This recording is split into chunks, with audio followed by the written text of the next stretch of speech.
的信，昨夜夢見我又為誰傷心？留一個人在等待見面，陪你到這裏聆聽。當雨過天晴，還有無見繁星，每個瞬間都如此寧靜。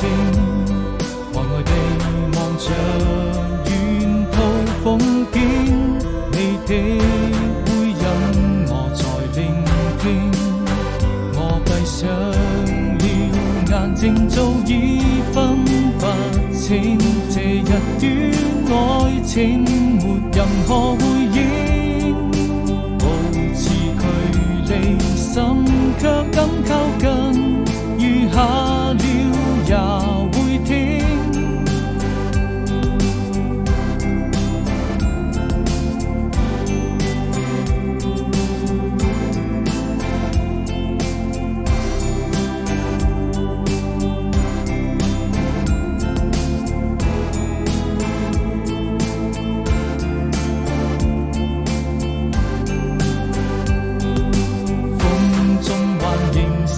寫給誰的信？昨夜夢見我又為誰傷心？留一個人在等待見面，陪你